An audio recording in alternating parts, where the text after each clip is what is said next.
Harvey actually put this presentation together. He wasn't able to be here today, so not hearing it well. He wasn't able to be here today, so I'm filling in for him with the presentation.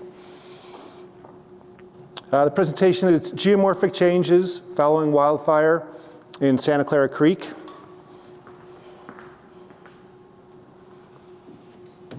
And just some background on Las Conchas fire. It was started by a lightning strike in June of 2011. It burned 49 square miles of the upper watershed.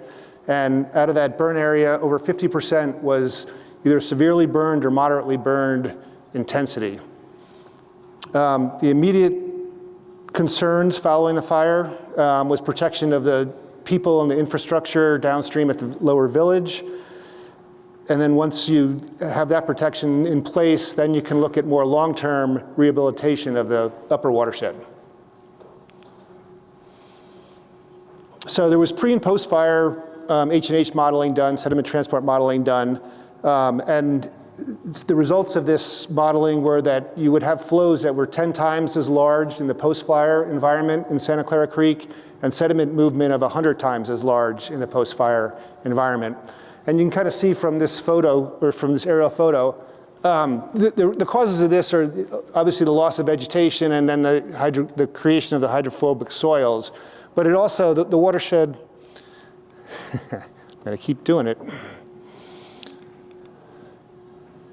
The watershed, these increased flows really create new tributaries and enlarge the existing tributaries, so it becomes a very efficient system for moving water down out of the watershed down to the creek.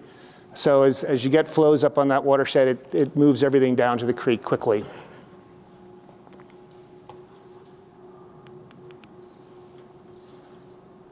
So look at options for responding. That first option, as it said, is to protect the village downstream, and the village is located at the far downstream end of the watershed, down by the confluence with the Rio Grande.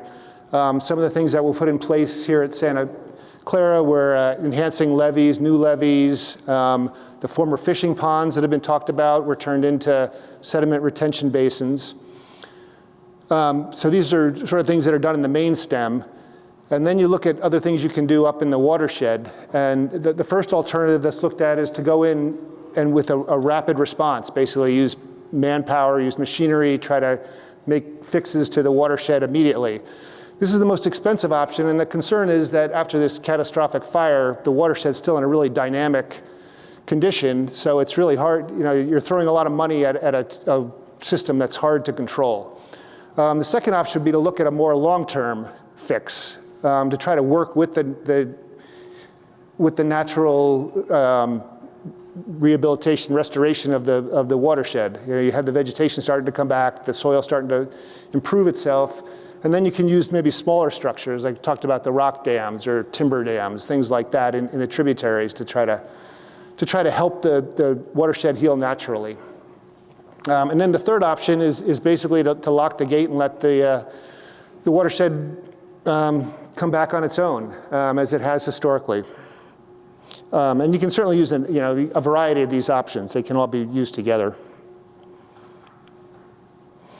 So this shows some examples of some of the structures that were built following the fire.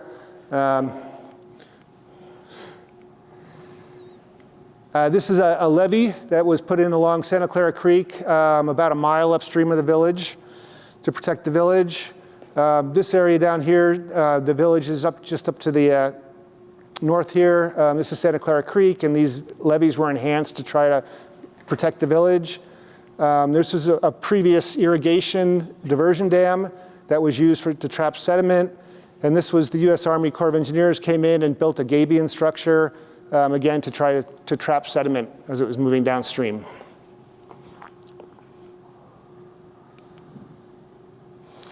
So the first thing you need is more information to try to make your choices on what options to use. And some of the information that was generated post-fire, there was a geomorphic mapping of the post-fire conditions done in 2012. H&H modeling was done in 2012. And then also a debris flow assessment. So for probability and volume of the debris flows, because the debris flows would be the big concern with the village. And that was done using the USGS approach. And then you want to use these tools essentially to analyze the various alternatives. Some quick fire history on the watershed. The blue shaded area, that's the boundaries of Santa Clara Creek watershed. The dark blue line running up, that's Santa Clara Creek. The yellow fire the yellow shaded area, that's the Cerro Grande fire from 2000, and the red shaded area, Las Conchas fire 2011.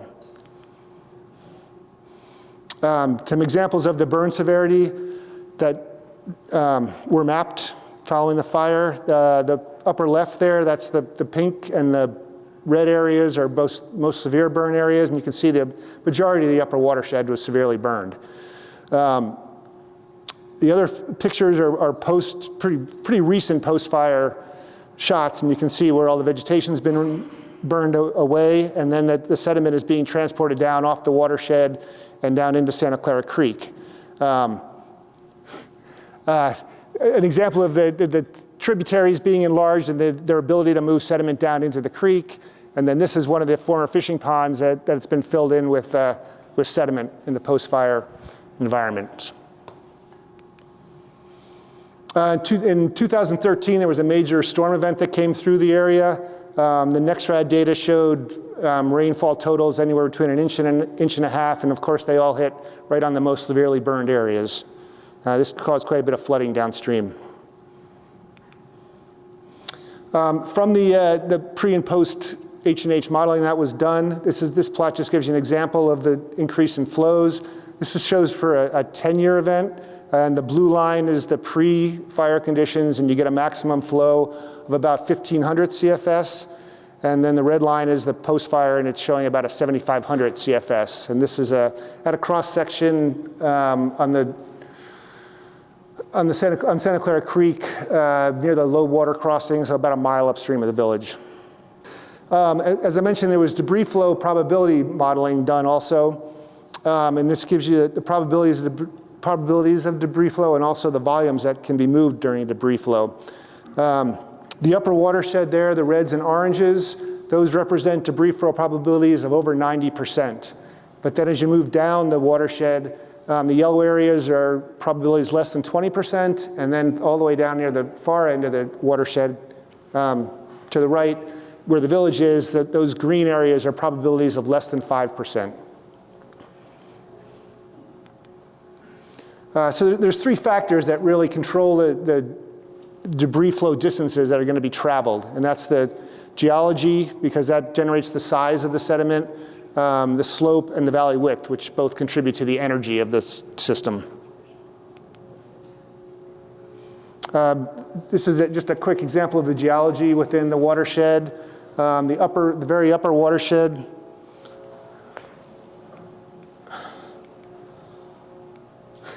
This very upper watershed area here,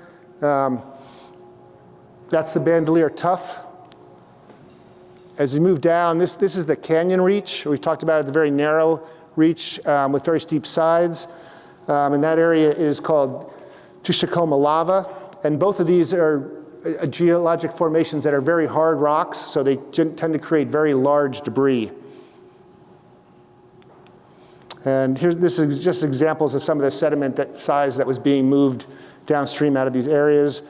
Especially the bottom one you can see, that's the canyon area, and those boulders are over 6 foot tall. So very large material, and this affects the geomorphology of the stream. You have this kind of material being moved into the stream. The second characteristic for debris flows is the valley floor profile. So this is a profile of Santa Clara Creek. The upper watershed up here is you have a steep area, and then we come to these are the two former fishing ponds in the upper watershed. You then run into the Canyon Creek, and again, it's a very steep section. You get to the bottom two ponds, but then as you come out of those two ponds, we're about maybe 10 miles upstream of the village now. The slope starts to become more gradual, and the valley widens out. So you lose the energy to move the sediment all the way down to the valley. All the way down to the village. And then the third characteristic is the valley width profile. And again, the upper watershed, the width of the valley is fairly narrow, and then it becomes very narrow, less than 100 feet in areas through the canyon reach, but then it opens up again at the downstream end, again, taking away some of the energy. So we did a site assessment for debris flow, looking at historical debris flows to see how much of a concern there was with them reaching the village, and the closest debris flows that were found were about 4 miles upstream of the village. So the concern wasn't too great that it would get all the way down. One thing to look at on this, the upper right photo shows a aerial shot looking down the creek, basically from about the canyon area, looking down. The far end is where the village and the Rio Grande are. And you can see how the valleys really widens out and becomes less steep. So you lose a lot of the energy. But in addition to the debris flows, there's a lot of post-fire sediment in it. We talked about the amount of sediment that can move down the watershed. Again, pictures of the canyon and just how steep the side slopes are in that canyon area. From the debris flow modeling, it was broken up into a bunch of different subbasins. The total amount of sediment that would be generated from 1/2 inch rainfall event was over 600,000 cubic feet of sediment, or cubic yards of sediment moving down into the watershed. And these are pictures of those 4 fishing ponds, former fishing ponds, now sediment detention basins. In post-fire conditions, you can see they've all become inundated with the sediment.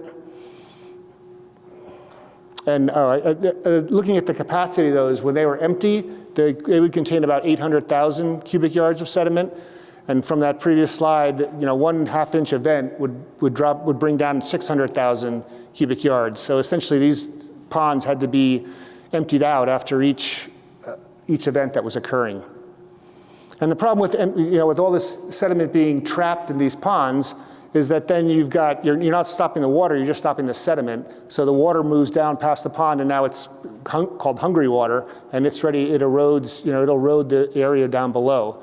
So this kind of goes back to what we were talking about earlier. If you want to let the watershed, if you try to work too much in the watershed immediately post-fire, it's really hard to control the dynamics. You're better off letting the watershed start to recover some, and then try to enhance that.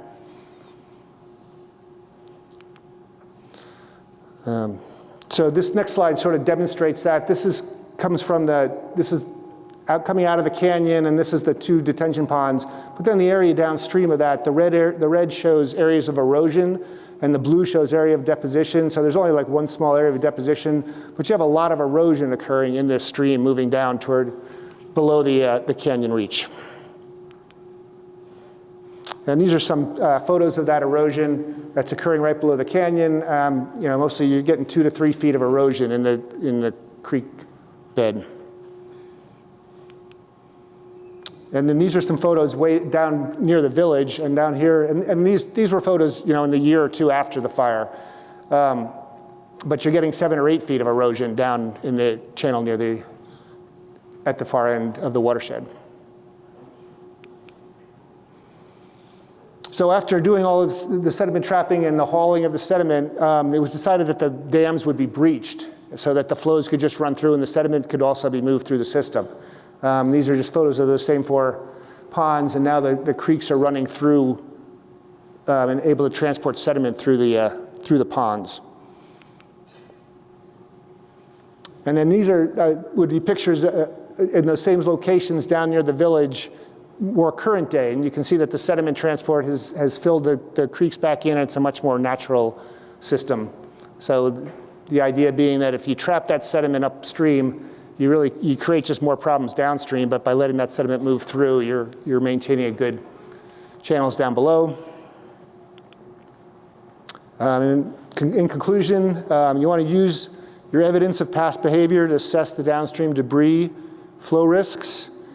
If you can't manage the flows, then you don't want to stop just the sediment.